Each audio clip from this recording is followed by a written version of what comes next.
Euh, le thème, c'était développer l'excellence, c'est ça? Pendant 3 jours. Alors, Paul m'a demandé de présenter l'école de coaching. Je suis associé avec Paul. Paul est du côté PNL et moi, je suis du côté coaching. Je n'avais pas forcément envie de vous présenter l'école de coaching comme, bah voilà, on forme les coachs, ça sert à quoi, les inscriptions, les thèmes. Bon, c'est pas ça. J'ai voulu voir pourquoi l'école de coaching et pourquoi ce qu'on faisait au sein de PPI était excellent en fait. Il y a deux entités, Paul Pironnet et l'école de coaching francophone, parce qu'on est dans plusieurs villes. On est à Paris, Lyon, Cannes, Montpellier et Bordeaux. En fait, on a répondu à une seule question au départ. Je crois que c'est celle que tous les coachs vous ont donnée depuis le début. Quel est le mot le plus important pour obtenir l'excellence? Pourquoi? Pourquoi tu as monté Paul Pironnet Institut? Pourquoi l'école de coaching?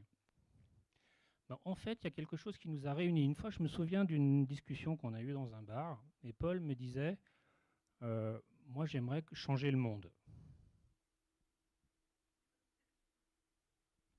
Je dis c'est vachement ambitieux quand même. Hein. Peut-être qu'il vaut mieux essayer de faire changer les personnes individuellement, qui après, eux, s'ils changent les gens, eux, individuellement, peut-être que ça peut changer le monde. C'était un peu plus, enfin pour moi, un peu plus raisonnable. Donc déjà, bravo pour vous, parce que vous êtes déjà en train de changer vous-même et vous allez changer le monde extérieur.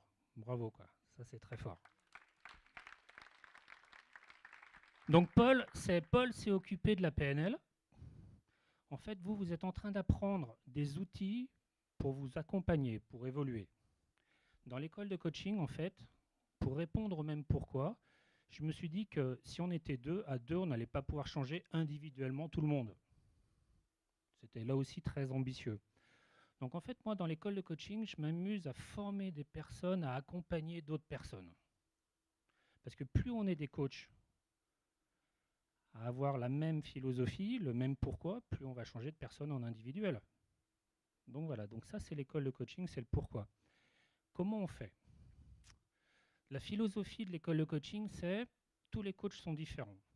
Parce que vous êtes tous différents dans cette salle. Donc tous les coachs sont différents. Donc il est hors de question que je forme des coachs à des protocoles intellectuels à suivre avec des feuilles pour coacher les personnes parce que toutes les personnes sont différentes. Donc l'obligation de l'école de coaching, c'est d'être dans des formations collectives où il n'y a pas grand monde, maximum 9 personnes, parce que moi je m'amuse à former en collectif individuellement tout le monde. C'est d'arriver à ne pas former des moutons, mais vraiment, s'il y a 9 personnes, enfin 8 comme actuellement, sur la session qu'il y a en ce moment, d'avoir à la fin de la formation 8 coachs complètement différents, qui ont le même objectif, c'est-à-dire de coacher avec de l'écologie, et qui soient vraiment différents. Parce que la vraie différence d'un coach, c'est son histoire, c'est sa différence, c'est sa personnalité, c'est son identité. C'est ce qui fait que vous êtes tous différents ici. C'est ce qui fait que si vous allez atteindre votre excellence, ce sera une excellence différente pour tout le monde. Donc ça, c'est la philosophie de l'école de coaching. Je ne vais pas rentrer dans le détail. Il y a deux packs. Il y a un pack sur les fondamentaux. Les fondamentaux, c'est un complément de ce que vous faites avec Paul. C'est un peu, Paul, c'est comme si là, vous aviez déjà commencé la déco de votre maison. Mais que si vous faites les fondamentaux du coaching, c'est comme si vous mettiez les fondations pour accompagner d'autres personnes, voire vous-même. Voilà, donc nous, l'école de coaching, on met les fondations et après on fait la déco. C'est sympa. Il y a un pack 2 avec des outils un peu plus, un peu plus complémentaires. Si vous voulez des infos, il y a une conférence mercredi soir. Au téléphone, je crois qu'il faut appeler Emmanuel qui est là-bas, à Paul Pironnet. Il y aura une conférence mercredi soir au téléphone s'il y en a qui sont intéressés. Là, je rentrerai dans le contenu. Sur la philosophie de l'école de coaching, pour revenir sur l'excellence, en fait, pour moi, l'excellence, c'est accepter deux choses. On n'est plus au Moyen-Âge, au temps de, comment on pourrait appeler ça, Montmirail, d'accord, où en fait on gagnait avec l'environnement extérieur par la force. On était embêté par quelque chose, on mettait un coup d'épée, on gagnait. On n'est plus dans cet état d'esprit-là. Donc comme je forme les coachs, ça veut dire qu'il faut qu'ils acceptent deux choses. Il y a ce qu'on accepte tous très facilement. Progresser, répondre à nos pourquoi, faire des petits pas les uns après les autres. Ok, ça marche. Mais il y a un truc qu'il ne faut pas oublier, c'est qu'on est dans un vrai paradoxe. Et le paradoxe d'être dans le présent et d'avoir un futur et des projets, des objectifs, c'est qu'on a un passé, quoi.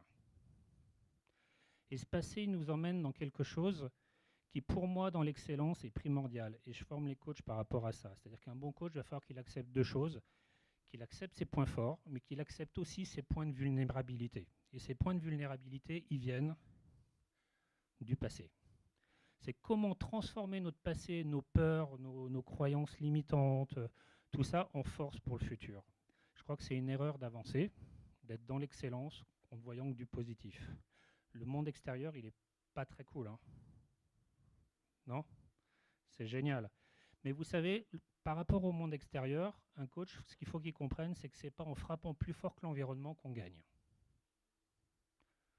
C'est peut-être en acceptant d'être plus faible et de faire une force de ça et de continuer d'avancer. Et ça nous permet d'obtenir l'excellence. Donc les coachs sont là-dessus. Il va falloir qu'ils acceptent de travailler sur eux pour après faire travailler les autres, d'arriver à aller dans leur côté obscur, un peu dans leur Dark Vador. J'adore ça. Et puis après, on ira peut-être éclairer le futur, éclairer tout ça. Mais je crois qu'à un moment donné, la vie, l'excellence, c'est l'équilibre. L'équilibre dans la vie, c'est qu'il y a le nord, le sud, il y a le bien, le mal, il y a tout ça. Il y a notre passé et notre futur, il faut être dans le présent. Donc acceptez, si j'ai un conseil à vous donner, c'est ce que je dis au coach, acceptez votre vulnérabilité, vos faiblesses. Moi, ça fait 1 an que je travaille là-dessus. Hein. C'est pas simple, parce qu'il faut accepter autre chose, c'est l'ego. De le descendre un petit peu, d'arrêter d'être en dualité avec tout ce qu'il y a à l'extérieur. Pas simple. Vous rigolez pas là-bas quand je dis ça?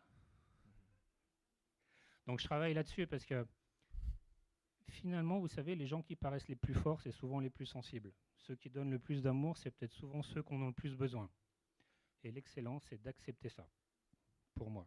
C'est cet équilibre. Donc pour revenir à l'école de coaching, on travaille dessus.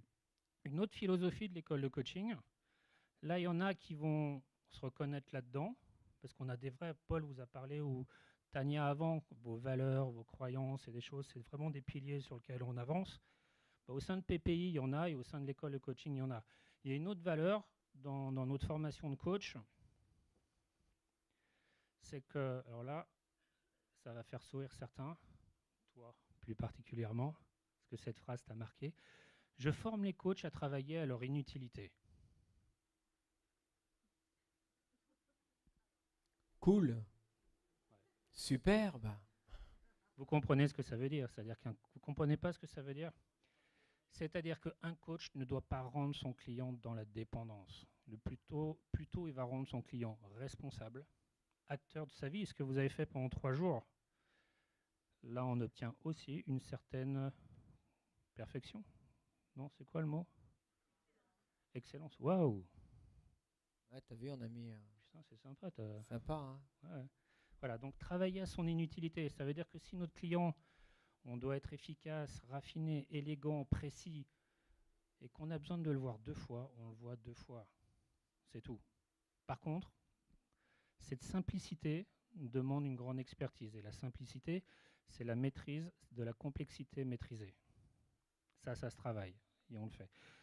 Pour finir, parce que je crois que c'est bon pour toi, bah écoutez, je suis très heureux de vous rencontrer parce que vous faites maintenant un peu partie de la famille de PPI. La famille de PPI, c'est Paul à la PNL et j'ai la chance d'être de l'autre côté sur le coaching. On a des vraies valeurs derrière. On recherche l'excellence par la simplicité. Donc voilà, si vous voulez maintenant apprendre les outils pour transmettre aux autres et transmettre votre message sur l'écologie, sur l'équilibre, ce qui vous anime, bah, je serais très heureux d'en parler avec vous et que vous veniez. Nous, ce qui nous importe sur nos valeurs, c'est des groupes où il n'y a pas grand monde, des sessions courtes et d'obtenir vraiment de l'efficacité par la simplicité. Je vous remercie. Il s'appelle Lionel Calderini, messieurs, dames.